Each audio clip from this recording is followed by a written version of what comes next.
This is Score to Death Radio from the Cinematic Sound Radio Network.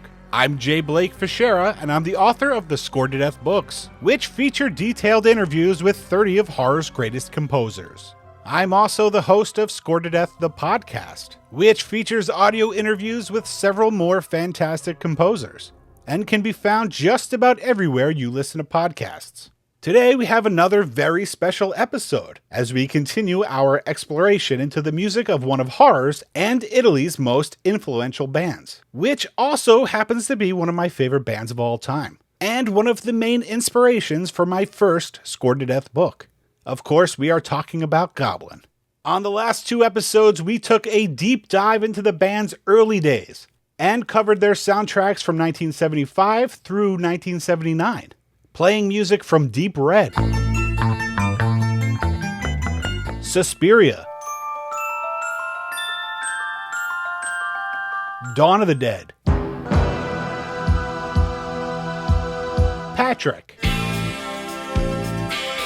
Boyo Omega, and more. This is part 3 of a multi-part limited series that is exploring various aspects of Goblin's nearly 50-year career. On this episode, we will continue our journey through their catalog of soundtracks, as I once again try to unravel the band's complicated history and give you a bit of insight into the making of their scores, this time from 1980 through 2001. Like the previous episodes, all the information I will be discussing today is taken from my own interviews with Claudio Simonetti and Maurizio Guarini from my first Score to Death book, as well as from the knowledge I've gained over the last 20 years from reading various album liner notes and interviews. And most notably from Fabio Capuzzo's amazing book, Goblin, 7 Notes in Red, which is a must-read for all Goblin fans. We ended the last episode with music from 1979's Boyo Omega, also known as Beyond the Darkness, directed by Joe D'Amato. By this point in Goblin's history, original band members, keyboardist Claudio Simonetti and guitarist Massimo Morante have left the band, yearning to do more than just score films. Simonetti in particular has found a new path in the world of dance music, writing and producing hit Italian disco records.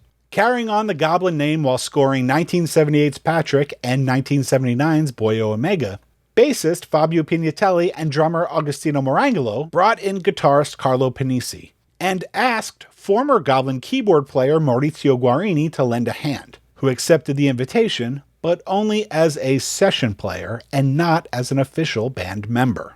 After the completion of Boyo Omega's soundtrack, Carlo Panisi leaves Goblin to join the band Parigio Special, and guitarist Roberto Palaio fills in as a session player for Goblin's next score, 1980's Contamination, a sci-fi horror film inspired by Ridley Scott's Alien, directed by longtime Dario Argento collaborator Luigi Cozzi. Goblin's score for Contamination is very much akin to what they had done with Patrick and Boyo Omega. In fact, some of the cues used are actually recycled from the latter, but the original music they created for the film is strong and definitely on par in quality with their other work from that period. The band's following film is a weird little gem, and maybe the only time they were asked to work on a Hollywood project. A made-for-HBO movie titled St. Helens, about the 1980 eruption of the Washington volcano. As far as I know, the soundtrack has never been officially released, but a track has turned up on the occasional Goblin compilation CD. It's also a score that keyboardist Maurizio Guarini told me was one of his favorite recording experiences, because the band got to work with a full orchestra for the first time. So let's take a listen to a few tracks from Contamination, followed by St. Helens.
We just heard The Cue's Connection and Withy from 1980's Contamination, directed by Luigi Cozzi. followed by the opening theme from 1981's St. Helens, as well as the cue St. Helens love theme. Drummer Agostino Marangolo's brother and frequent Goblin collaborator, Antonio Marangolo, helped with the composition of the St. Helens score, and Marco Renalduzzi was brought in to play guitar. The two returned later to lend a hand on the score for a television series turned feature film titled Notturno. Before we dive into Notturno, it's important to note that after St. Helens, drummer and longtime member Agostino Marangolo leaves the band to join New Parigio, the next incarnation of Parigio Special, the jazz rock group that Carlo Panizzi left Goblin for.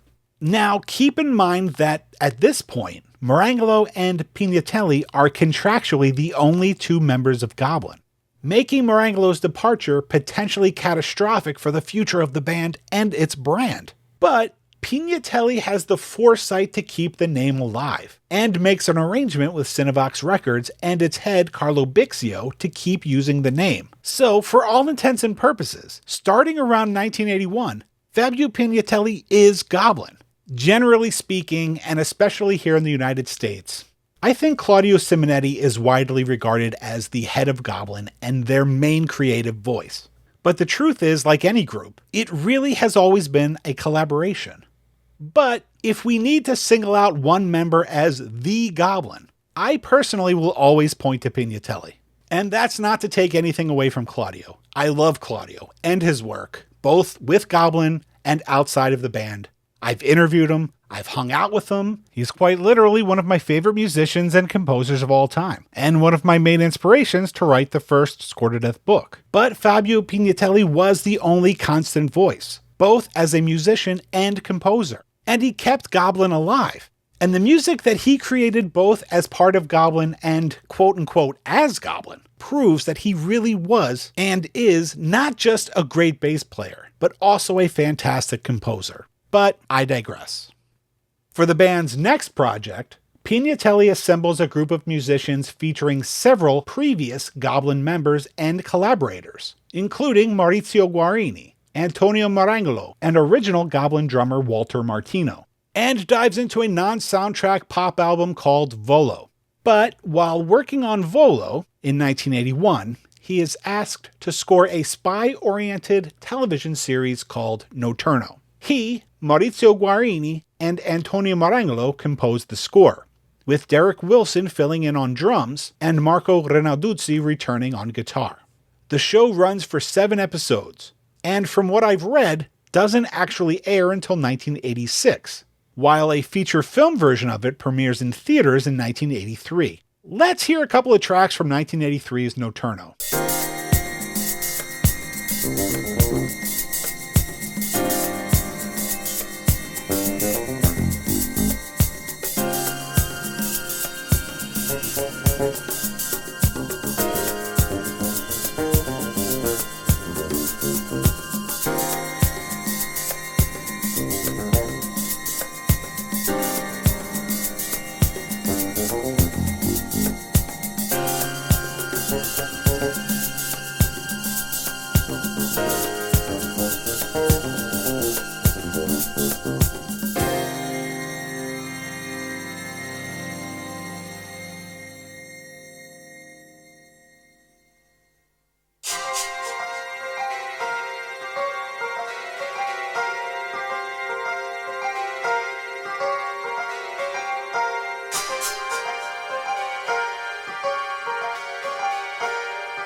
We just heard Bass Theme, Nocturne Take 4, and Nocturne, from 1983's Notturno. Goblin is typically thought of as a horror music band, but as we've discovered throughout this series, they've scored their fair share of action and crime projects, and got to lay into their jazzier and funkier sides as well, like on La Via della Droga, Squadra Anti-Gangster, and of course, Notturno. That last track we heard, Nocturne, had some not-so-subtle homages to not only their own Dawn of the Dead score, but also John Barry's 007 theme. In the meantime, Dario Argento has decided to once again return to the genre that made him famous, and is hard at work on a film that in many ways calls back to his earliest cinematic efforts, Tenebre. And he feels that only the original lineup of Goblin can successfully score it. Simonetti is immediately enthusiastic about the proposition, but Pignatelli, who has been steering the band in a new direction and has been working with other musicians while under the Goblin banner, is a bit hesitant. He ultimately accepts the invitation, as does guitarist Massimo Morante, but drummer Agostino Marangolo declines. With Pignatelli controlling the Goblin name, the score and soundtrack album are credited as Simonetti, Morante, Pignatelli, and not Goblin, as to not cause confusion or interfere with what Pignatelli has been doing with Goblin and their new record Volo. Goblin and its members have always made an effort to stay at the forefront of musical technology. For example, utilizing the new Moog System 55 and an early primitive sampler for the Suspiria score. And Tenebre is no different. The overall sound is electronic, with Simonetti's experience and interest in dance music seemingly steering the direction of the score's overall style. With the absence of Marangolo on drums, the trio decides to use a drum machine, though former Goblin drummer Walter Martino does add some percussion to the score as a session player. And Simonetti incorporates a vocoder to create the electric voice saying the word paura, meaning fear in Italian, during the main theme.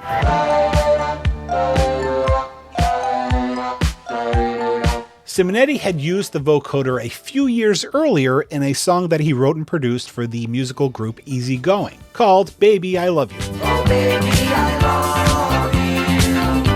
Oh, baby, I need you. It helped to make the song a hit in Italy, so he decided to use it again on the score for Tenebre. So, let's take a listen to a few tracks from Tenebre.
I'm J. Blake Fichera, and you're listening to Score to Death Radio on the Cinematic Sound Radio Network. We just heard the cues Tenebre, Flashing, Jane Mirror, and Gemini Film Version Suite from Dario Argento's 1982 film Tenebre. This score, and especially its main theme, have grown in popularity throughout the 2000s, at least here in the US. When I was getting into the band 20 plus years ago, it seemed like their 70s scores were where it was at. But with all the 80s nostalgia these days and the rise of synthwave, there seems to be a lot more appreciation for Tenebre's 80s synth sound. And it is definitely a fan favorite at Goblin and Claudio Simonetti concerts. Originally released in America as Creepers, Dario Argento's next film, Phenomena, is one that has also grown significantly in popularity in recent years. It stars Donald Pleasance and a young Jennifer Connelly as a girl who can communicate with insects. And its mix of the supernatural and the giallo thriller aesthetic, with a dash of plain old batshit crazy, makes it easily one of the director's most unique films. Allegedly, Argento wanted Mike Oldfield to do the score. Of course, Oldfield is best known to horror fans as the composer of Tubular Bells, which was used in the film The Exorcist. And apparently, Oldfield was game, until he found out that Argento wanted to also incorporate heavy metal music into the soundtrack. During this mid-80s period, using a combination of existing songs and score was something that Argento did quite a bit. For example, other than Phenomena, he also did it with opera and the first two Demon films. Well, allegedly, the thought of having Phenomena contain a hybrid soundtrack rubbed Oldfield the wrong way, and he left the project. With deadlines approaching and no composer in place, Argento turns to Claudio Simonetti and Fabio Pignatelli, who end up working both together and separately to compose several themes for the film, under the Goblin banner. The soundtrack also contains music from Iron Maiden and Motorhead, as well as an excellent original theme from former Rolling Stones bassist Bill Wyman, titled Valley, and composer Simon Boswell's first film cue, titled The Maggots. The Goblin tracks are backed by former band collaborators Walter Martino and Marco Renalduzzi, and this score, and especially the main theme, are of particular significance because they mark the first time Simonetti uses a female soprano voice as an instrument in a film score, something that becomes somewhat of a signature for much of his future film work. So, let's now take a listen to a few of Goblin's tracks from Phenomena.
We just heard the cues Phenomena, Jennifer, Jennifer's Friends, and Sleepwalking from 1985's Phenomena, directed by Dario Argento.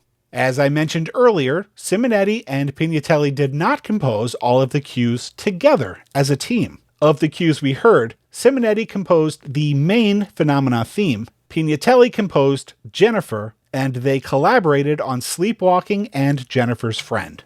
In 1987, Fabio Pignatelli and Goblin are contracted to score a television series called Rally. But unfortunately, its soundtrack has never been released, and I can't find any tracks from it to play.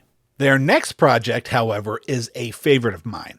Michele Soave's 1989 masterpiece, at least in my humble opinion anyway, La Chiesa, or The Church. The film is produced by Dario Argento, and the story of its score begins with prog-rock legend and composer of Argento's 1980 film Inferno, Keith Emerson. Apparently, Emerson asks Argento if he can do the score.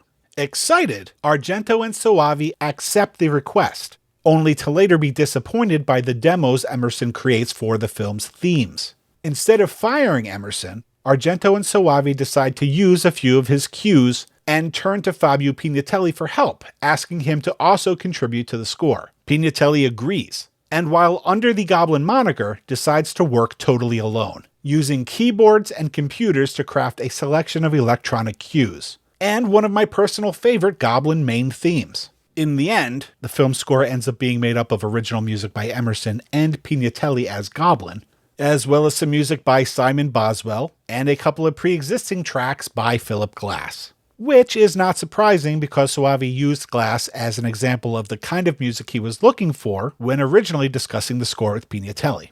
Let's listen to a few of Pignatelli's Goblin cues from The Church.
We just heard the cues La Chiesa, Lotte, and Suspense Chiesa 1 from Michele Soave's 1989 film The Church, also known as La Chiesa, produced by Dario Argento.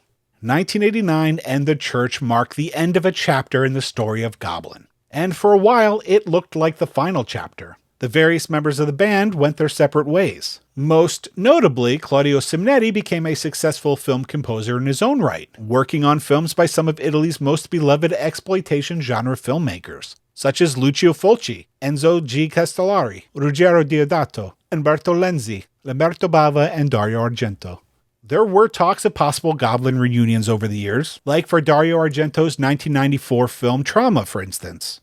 But it was an American movie, and the producers wanted Pino Donaggio to score it, because he was well known in the US for his work with Brian De Palma. By the early 1990s, there just didn't seem to be much demand for Goblin anymore. However, change was in the air. The ways films were made, distributed, and accessed were changing rapidly. The decade saw the rise of the internet, and a revolutionary wave in home entertainment and VHS distribution. VCRs and cable TV were in almost every home. Video stores were booming. Horror conventions were finding their stride. Movie nerds turned indie film gods like Quentin Tarantino were publicly expressing their love for past exploitation cinema. And there was money to be made in reissuing obscure films from the past few decades. And DVDs were right around the corner. The internet brought message boards and chat rooms where people around the globe who were passionate about subjects like horror movies and progressive rock could virtually gather and discuss the things they loved. Cinevox even began reissuing Goblin's catalog on CD, and by the end of the 1990s, people are talking about Goblin again. The band even appeared in interviews for the original DVD releases of Argento's past films, and suddenly a new chapter in the book of Goblin is being written. And with the 25th anniversary of Dario Argento's monumental Deep Red approaching, the Italian director decides to mark the occasion with yet another return to the thriller, murder mystery, giallo genre.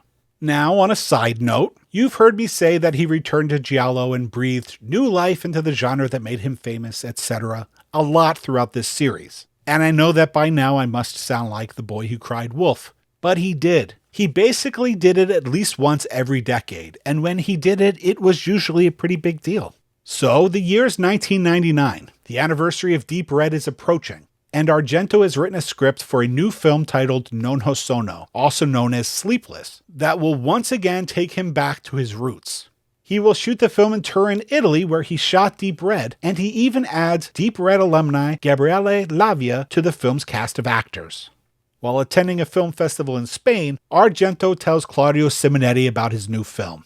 Now, I should note that in my book, Scored to Death, Claudio says that Argento asked him to score the film, and that it was Claudio who suggested to Argento that the classic lineup of Goblin should reunite to score it. As you can imagine, though, there are also many accounts reporting that it was Argento who wanted Goblin to do it all along. Whichever version of the story you want to go with, the important thing is that the band decides to do it. But from everything I've read, it does seem that Claudio is the one who approaches the other members of the band and made it happen. There are several alleged complications and stories surrounding Goblin reuniting at this time, including a scheduled appearance at a convention in New York that didn't work out, that as a New Yorker, I actually remember. And also a story about a wonderful composer named Goran Brekovic, who was originally hired to score the film and then let go, etc. It's all gossip that is very tempting to talk about, but I don't really think it's worth getting into for our purposes. If you want to learn more about this period, I highly recommend you get Fabio Capuzzo's book, Goblin, 7 Notes in Red. Again, the important thing is that Claudio Simonetti, Massimo Morante, Fabio Pignatelli, and Agostino Marangolo, the lineup of Goblin who brought us the legendary scores for Suspiria and Dawn of the Dead, reunite to score Dario Argento's new giallo film. They enter the studio in October of 2000, but it reportedly doesn't take long before personalities clash and the issues that have plagued the band for years begin to emerge. I haven't spoken much about the interpersonal conflicts between the members of the band, because there just isn't much documented about it. But as one who has played in several bands, I can tell you that when creative people work together, they often run into tension. And we're talking about guys who began playing together in their early 20s. When I spoke to Simonetti about working on the Non ho sono score, he said, quote, When I called them, meaning the members of the band, they came. And when they arrived, we had the same problems we had 20 years earlier. It's like if you go back to your ex-wife, the problems are still the same. End quote. To circumvent some of the creative clashes between members, the quartet splits into two teams. Simonetti and Morante work together in one studio, and Pignatelli and Marangolo work together in another. Then, after the cues are composed, the band works together to arrange and record them. Considering the manner in which the band composed it, and the fact that they spent decades apart moving in different musical directions, the result is a surprisingly cohesive score. It's a score that I'm actually quite fond of, largely due to the fact that it is Goblin filtered through a modern sound and modern musical technology. It's heavy and theatrical, and it doesn't sound like mid-70s Goblin, but you can hear and recognize the evolution of the band. As we wind down this episode, let's take a listen to a few tracks from Non Ho Sono.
We just heard the cues Non Ho Sono, Death Farm, Arpeggio End Titles, and Killer on the Train, from Dario Argento's 2001 film Non Ho Sono, otherwise known as Sleepless. As mentioned earlier, the cues were composed in teams.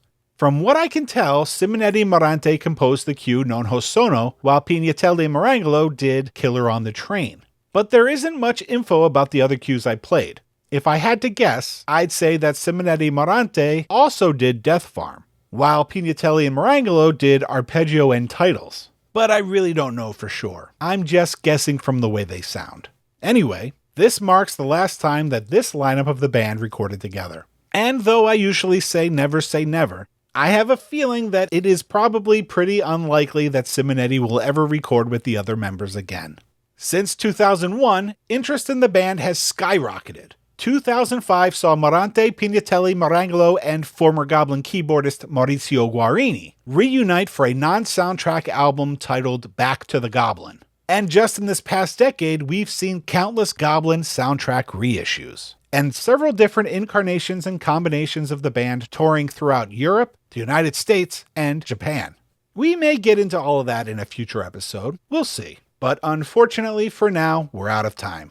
I hope you've enjoyed this detailed dive into Goblin's complicated history and their film and television scores. Full disclosure, I originally planned to only spend one episode on this aspect of their career, but it quickly blossomed into 2 and then 3. There are other episodes I'd like to do about the band, but after this massive 3-parter, I'm worried that people are a bit goblined out. So, if you're interested in potentially hearing episodes on subjects such as the soundtracks they played on as session musicians for other composers, and or their work on non-soundtrack albums, let me know. This has definitely been a very different show format for me, and though I had a lot of fun doing it, it was a ton of work. So let me know what you think overall. I'd love to get some feedback. But if you've been enjoying Score to Death Radio, and you enjoyed this deep dive into the soundtracks of Goblin, do me a favor and spread the word on social media. And consider reviewing the show over on Cinematic Sound Radio's Apple Podcast iTunes page. If you'd like to see a full track list for this and every episode of Score to Death Radio, head over to the episodes page at cinematicsound.net. If you want to keep up with all things Scored to Death, you can follow me on Twitter, Facebook, and Instagram at Scored to Death. And if you'd like to check out my in-depth interviews with Claudio Simonetti, Maurizio Guarini, and 28 other amazing film music composers, please pick up copies of my books, Scored to Death, Conversations with Some of Horror's Greatest Composers, and Scored to Death 2, More Conversations with Some of Horror's Greatest Composers, which are available in both paperback and ebook. And please consider checking out Score to Death the podcast, where I also interview exceptionally talented composers, without always sticking so strictly to the horror genre. And like this show, it is available just about everywhere you listen to podcasts. I'm Jay Blake Fichera, and you've been listening to Score to Death Radio on the Cinematic Sound Radio Network. Thank you for listening.